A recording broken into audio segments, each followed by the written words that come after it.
সবার প্রতি আন্তরিক প্রীতি ভালোবাসা এবং শুভেচ্ছা জানাচ্ছি।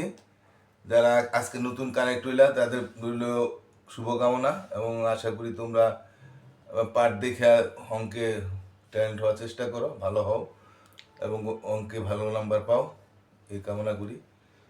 তবে তোমাদেরকে বলি, তোমরা নতুন পাঠ দেখার সাথে সাথে পুরানো পাঠটি একটু দেখে নিবা। যদি তোমার ভাগে সমস্যা থাকে তাহলে ভাগের ধারণাটি দেখে নিবা। হ্যাঁ, এখনো ওরকম একটা ভাগের অঙ্ক নাই, ভাগের অঙ্ক আছে, তোমার তো বড় না।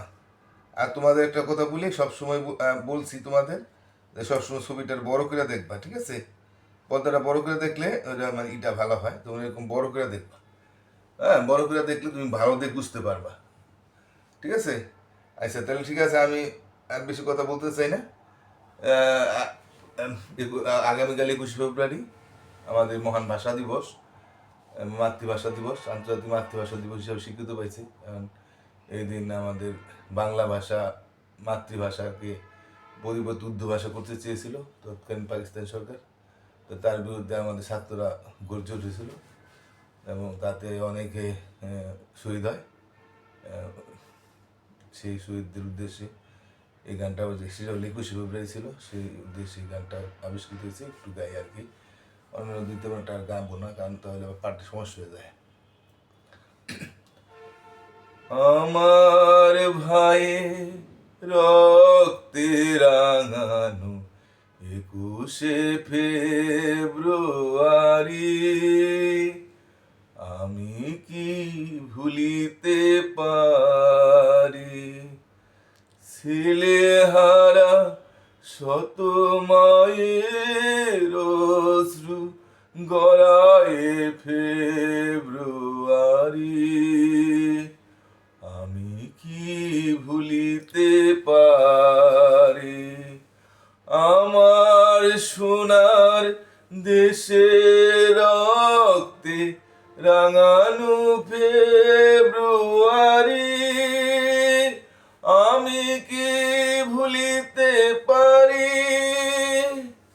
আমি কি ভুলিতে পারি?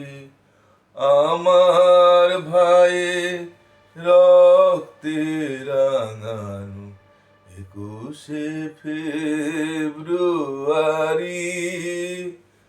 আমি কি ভুলিতে পারি? ঠিক আছে, আমরা এর আগে 15 পাতার অঙ্ক করছিলাম, এই যে এই 1-2 করছিলাম। তো এই অঙ্কটা আমি একদিন করছিলাম, তবে শেষে আমি আবার অঙ্কটা একটু ভালোভাবে বোঝানোর জন্য আবার এই পাঠটা দিতেছি। আমার মনে হচ্ছে দিনকে পাঠটা অতটা ভালো হয় নাই, এই জন্য আমি আবার বুঝাই দিতেছি। কি আছে বলো তো? তারিক, জসিম এবং হালিম একটি আসবাবপত্রের দোকানে গিয়েছিল। তারা নিচের চিত্র দেওয়া মূল্য অনুযায়ী একটি আলমারি, 2টি টেবিল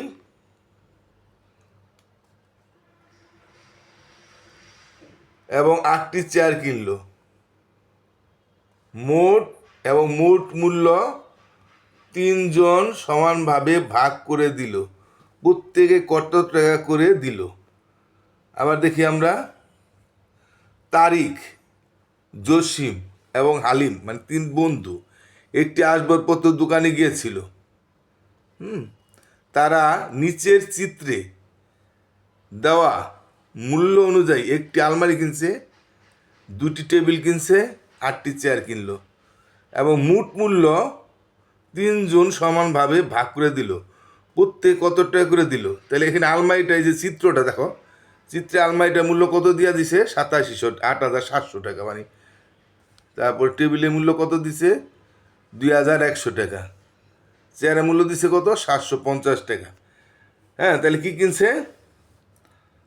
একটা আলমারি কিনছে, 2টা টেবিল কিনছে। তা আলমারির মূল্য তো একটা মূল্য তো যা আছে তাই থাকবো, 2টা টেবিল কিনছে। তা সবসময় একটারটা দিয়ে আমরা বেশিরটা বাই করলে গুণ হয়।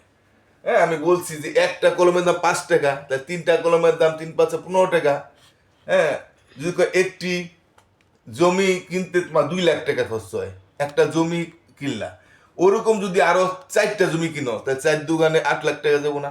সমান পরিমাণ বাড়বো, গুণে হইলো সম পরিমাণ বাড়ে। যেমন একটা কলম 5 টাকা, 3টা কলম 5 5 5 15 টাকা। গুণ গুণকে সংক্ষিপ্ত করার যুগকে সংক্ষিপ্ত করার জন্যই গুণ করছি। এইভাবে না লিখে আমরা 3 5 15 টাকা করি, বা এইভাবে নিচেও দিয়া করতে পারি 15 টাকা। মানে অর্থাৎ একের ডা দিয়া বেশি একই পরিমাণ বাড়বে, একই পরিমাণ বাড়বে। একটা জমি 2 লাখ টাকা, তাই 2টা জমি 4 লাখ, 3টা জমি 6 লাখ, মানে 2 লাখ 2 লাখই বাড়তেছে। এর চেয়ে কম বেশি বাড়তে পারবো না গুণে, সম পরিমাণ বাড়ে। তাহলে একটারটা দিয়া বেশি দেওয়া করলে আমাদের সবসময় গুণ হবে। হ্যাঁ, এটা হলো গুণের নিয়ম। তাহলে আমার একটা আলমারি কিনছে, তাই 2টা আলমারি কিনলে একটি আলমারি মূল্য দিয়ে আবার 2টা আলমারিতে 2টা পূরণ দিতাম। 3টা আলমারি হলে একটা আলমারিতে 3টা, আমার আলমারি মূল্য একটা, তাহলে আমার আর গুণ করার দরকার নাই। এখানে আমার একটা টেবিলের মূল্য কত? উদাহরণ 3 নম্বর, একটা হ্যাঁ টেবিলের মূল্য লিখি আমরা। একটি টেবিলের মূল্য, একটা টেবিলের মূল্য হলো 2100 টাকা।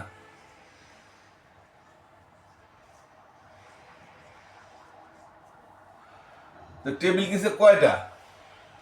টেবিল কিনছে 2টা।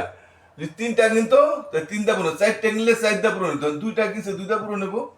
একেরটা দিয়া বেশিটা কইলে গুণ হয়, এটা আমি বুঝাই দিলাম যে একেরটা চাই বেশিটা কইলেই বেশির দাম, মানে তার দ্বিগুণ বা 3 গুণ। 3টা হইলে 3টা পূরণ দিতাম, 4টা হইলে 4টা টেবিল কিনলে 4টা গুণ হইতো। 2টা কিনছে 2টা পূরণ, 2 0 0 2 0 0 দিয়াকে 2 আর 2 দোকানে 4। এটা সোজা গুণ, 2 0 0, এটা করলাম 2 0 0, এটা করলাম 2 1 কে 2, এটাতে এটা করলাম 2 দোকানে 4, তাহলে 4200 টাকা, মানে 4200 টাকা দেয় কিন্তু 2টা টেবিল। যদি 3টা কিন্তু তাহলে 3টা পূরণ হইতো, আগে বলছি। 4টা কিনলে 4টা পূরণ হইতো, 5টা কিনলে 5টা পূরণ হইতো। তাহলে এখন কইছে যে 2টা টেবিলে 8টি চেয়ার কিনছে। 8টি চেয়ার, একটা টেবিলের মূল্য হইলো, চেয়ারের মূল্য হইলো 750 টাকা করে একটা চেয়ারের মূল্য। তাহলে চেয়ার কিনছে কয়টা? 8টা। 8টা চেয়ার কিনছে, তো 8টা পূরণ হইব। একটা চেয়ারের মূল্য, একটিটা দিয়ে 20টা গুলো গুণ। একটি চেয়ারের মূল্য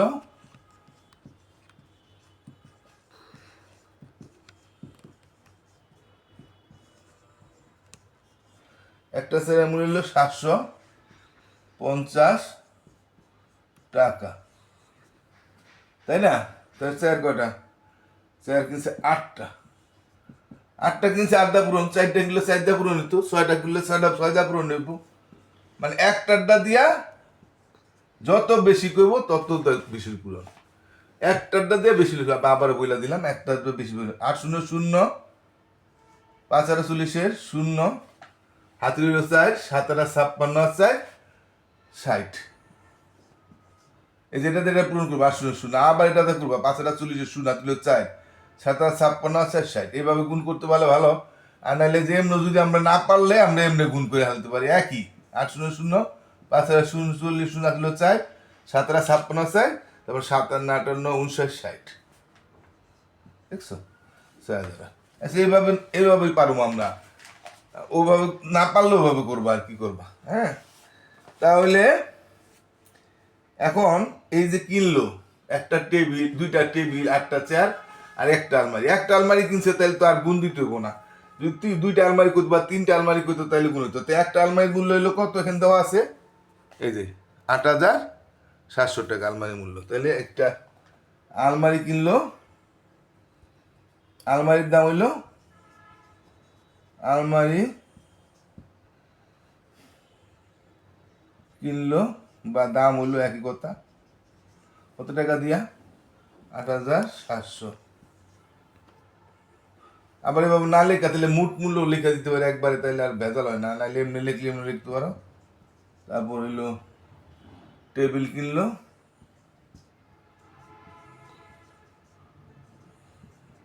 টেবিল কিনলো 4200 টাকা।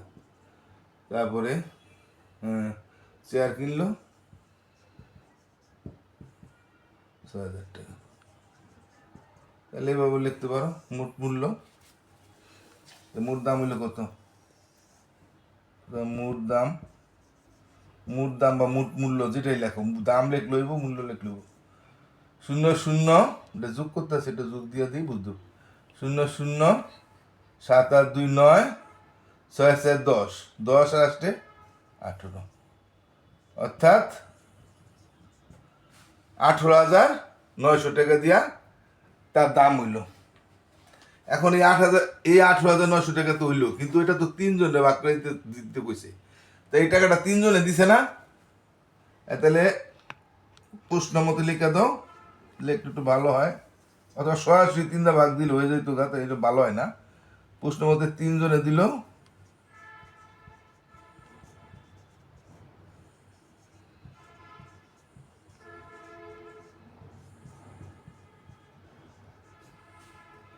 তো সুতরাং একজনে দিল, তাহলে মানে একজনে কম দিব না,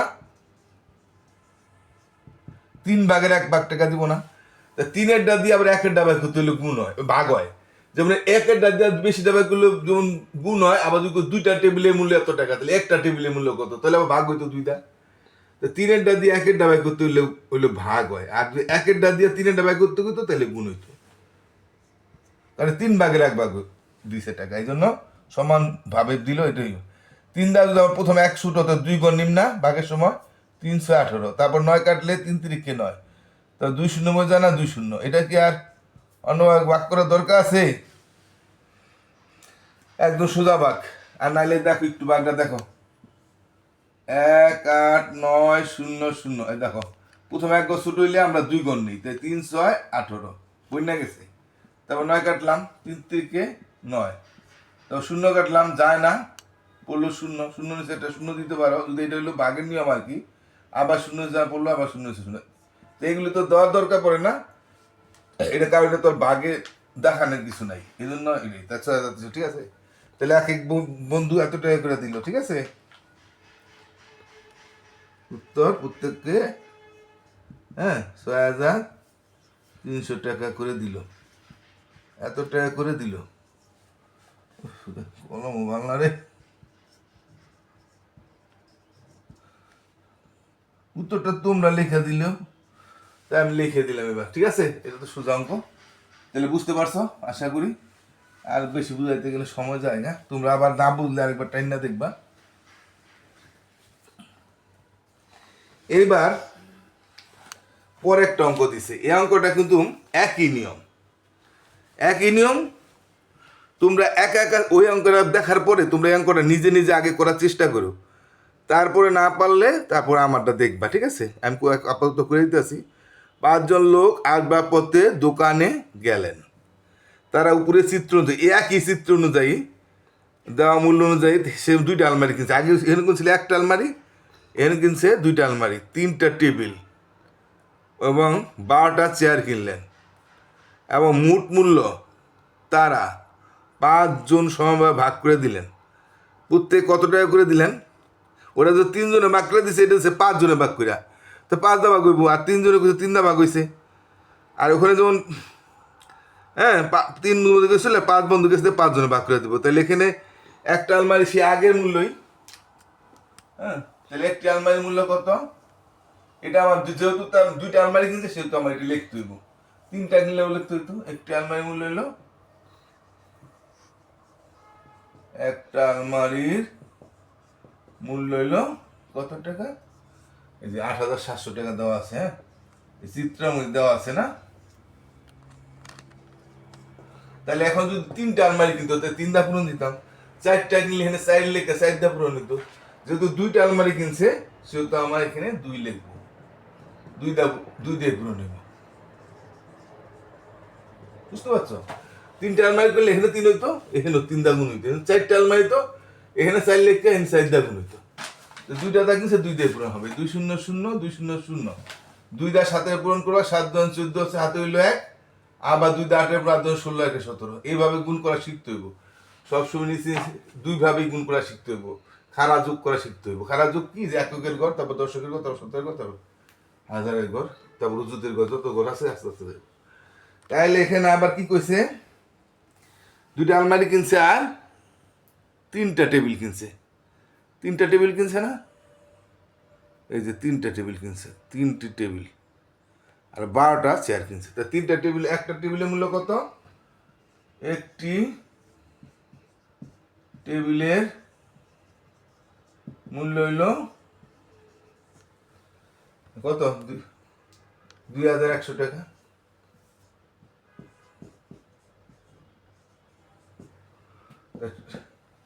এখন কিনছিল 3টা টেবিল, তিনটা 4টা টেবিল কোথায়?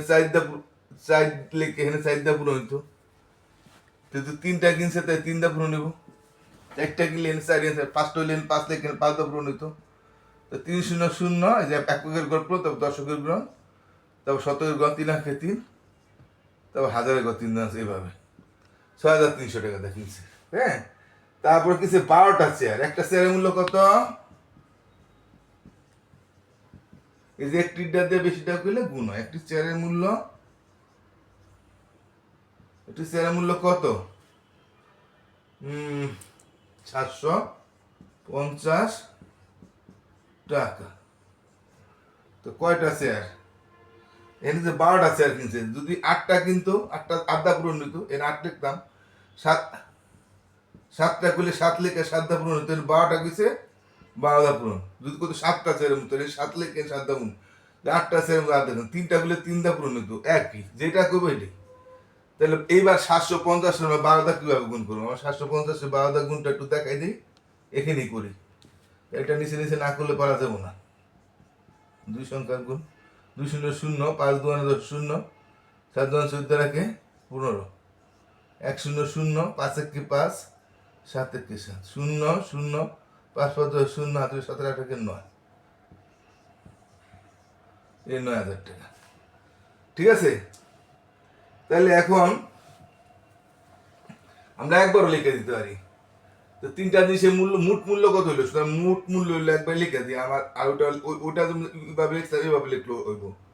মোট মূল্য হইলো, যেমন 1740, এইভাবে লিখতে পারো, আগেরটা ওইভাবে লিখতে পারতাম, আবার ওইভাবে, আমি ওইটা আগেরটা যেভাবে সেভাবে লিখতে পারো তোমরা, আবার এমনি লিখলো কোনো সমস্যা নেই। এই এত টাকা আর কিনছিল 9000 টাকা, আমি এইভাবে আবার খাড়া করে দিলাম এটা, আবার নিচে নিচে লিখে করতে পারো আগের মতো। হ্যাঁ, কত হয়? এভাবে যোগ কি আমরা পারি? এভাবে যোগ করা শিখি। এককের ঘর, এককের ঘর, একক ঘর, 0 0 0, দশকের ঘর, দশকের ঘর, দশকের ঘর, 0, শতকের ঘরে 0 আছে, শতকের ঘরে 3 আছে, শতকের 4 আছে, তাহলে 4 আর 3 7, হাজারের ঘর, হাজার ঘর যোগ করবা, হাজারের ঘর আছে 9, এটা হাজার ঘর 6, 9 হচ্ছে 15, 15 আর 7 কত?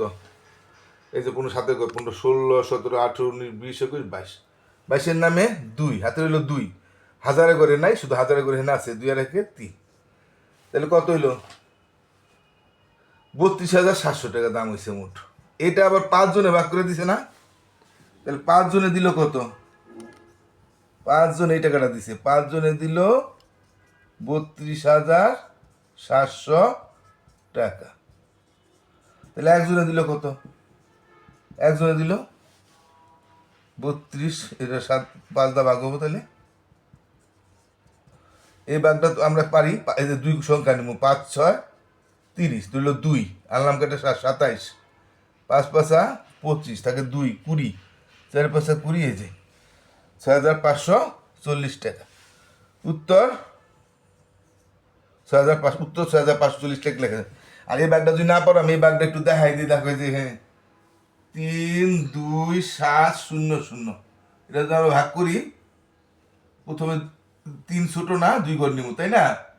একটা ছোট হইলে 2 ঘর, 2 এক সংখ্যার ভাই প্রথম ঘর ছোট হইলে 2 সংখ্যা নিতে হয়, তাহলে 32, 32 হলে 5 6 30, 2 আলাম কাটা 27, 5 5 25, 5 6 30 বেশি হয়ে যায়, 5 5 25 দেবো, তাহলে 2 20, 4 5 20, শূন্য কাটলাম, যায় না, পড়লো এনে 0, এনে দিতে এটা কোনো ব্যাপার না। এই 6,540 টাকা, তাহলে ঠিক আছে, উত্তর হইব 6,500, উত্তর লেখা দিবা এখানে। হ্যাঁ, 6,540 টাকা উত্তর লেখা দিবা। ঠিক আছে, আমি আজকের মতো পাঠটা এখানে শেষ করে দিলাম।